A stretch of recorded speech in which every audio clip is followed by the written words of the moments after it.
Bună! Te felicit că ai făcut acest pas și că ai acceptat această provocare. Asta înseamnă că ești o femeie tare curajoasă și te invit să apreciezi acest lucru la tine și să fii mândră de tine. Am să-ți povestesc un pic despre cum a început această provocare, cum mi-a venit ideea, pentru că are legătură tot cu noi, cu femeia din noi. Am făcut un sondaj pe 30 de femei. În acest sondaj, ele trebuiau să evalueze aceste trei părți din noi, corp, minte și suflet, și să evalueze cât de importante sunt. Și rezultatul a fost că 90% dintre ele au spus că sufletul este cel mai importantă parte a lor. Și m-am bucurat de acest rezultat, pentru că asta înseamnă că, indiferent de nivelul la care suntem, cât de spiritual suntem, cât de educați suntem, indiferent ce viață avem, cu toții simțim că avem o parte importantă în noi și că acela este sufletul nostru. Fie că îi spui suflet, fie că îi spui sine, spirit, univers, sursă, divinitate, cu toții simțim că este ceva important pentru noi. Întrebarea care vine este dacă faci ceva pentru el. Sau este tot ca sănătatea, în care toți ne urăm să fii sănătos, cu toții conștientizăm că sănătatea este importantă, dar nu facem mai nimic. Sau foarte puțini dintre noi fac. Cei mai mulți dintre noi credem că sănătatea este ceva așa care decurge de la sine. Ei bine, nu. Eu nu cred în non-acțiune, nu cred nici că trebuie să ne agățăm de acțiunile și de rezultatele respective, dar nici Isus nu a devenit profetul și liderul care este în prezent atât spiritual cât și religios într-o noapte. A fost nevoie de 40 de zile de stat în deșert, în solitudine, fără hrană, pentru ca el să devină liderul care a devenit. Pentru ca el să-și consolideze relația cu Dumnezeu. De aceea, am creat această provocare, astfel încât să ieșim un pic din zona de confort, să te trezești din letargie și să faci pași către tine, către cine ești cu adevărat. Și tot ce ai nevoie este să-ți aduci aminte. Cine suntem noi nu este dat de ceea ce ne spune mintea că suntem, de imaginea pe care noi ne-am creat-o.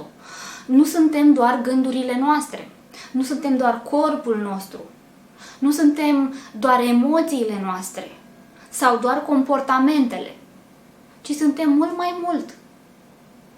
Fizica cuantică a demonstrat că tot ceea ce există în acest univers este energie care vibrează la o anumită frecvență.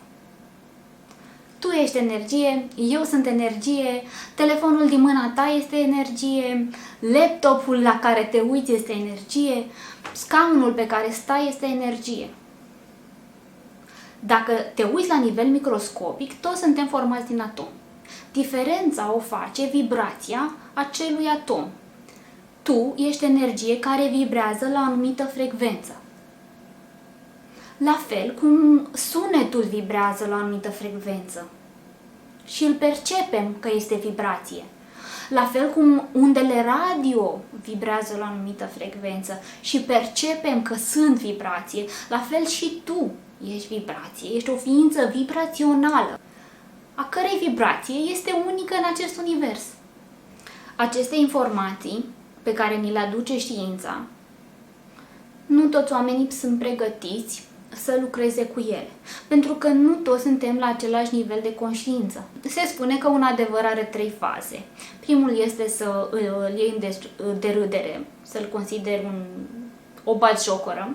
Al doilea este să-l contești și de-abia a treia etapă este cea în care îl crezi.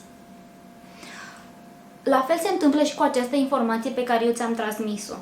Când îți spun că ești energie, observă ceea ce simți. Sunt oameni care înțeleg acest concept la nivel de minte, la nivel intelectual, dar nu este suficient. Pentru ca o informație, un concept să devină real în viața ta, ai nevoie să îl integrezi în tine, în ființa ta. De aceea, în această provocare, te sfătuiesc să cobori în inima ta. Inima ta este calea către sinele tău și nu mintea. Mintea este fantastică, dar ea are alt rol. Are rolul de a crea realitatea din jurul nostru,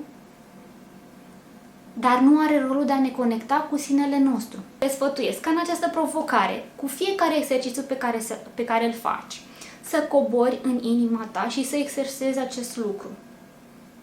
Indiferent cum îți sună acum de ciudată această informație, lasă-o deschisă, deschide-te la această informație. Cum va decurge această provocare? Ei bine, în fiecare zi vei primi câte un exercițiu. Unele sunt mai grele, unele sunt mai ușoare, la unele ai task-uri de făcut, la altele nu. Ce te rog eu este să nu pui presiune pe tine, să nu te raportezi la această provocare ca la un examen de la școală în care trebuie să reușești, ci dă-ți voie să ajungi cât mai profund în ființa ta cu fiecare exercițiu. Eu o să te susțin pe tot parcursul acestor 21 de zile. O să ai suportul meu pe mail, plus partea de responsabilizare pe care o facem prin faptul că îmi trimiți rezultatul task-urilor. Apoi vom mai avea un live pe Facebook, pe grupul Choose Yourself, grup de femei care sunt la fel ca și tine dornice să crească și să învețe atât dezvoltare personală cât și spirituală, în care vom vedea ce blocaje ai în această provocare. Vom fi live pe Facebook, iar la sfârșitul provocării ne vom întâlni într-un webinar, tot live, pe canalul meu de YouTube, prin care vom revedea toate aceste 21 de zile, vom revedea esența lor, vom mai exersa împreună câteva lucruri și o meditație și voi răspunde, bineînțeles, la întrebări.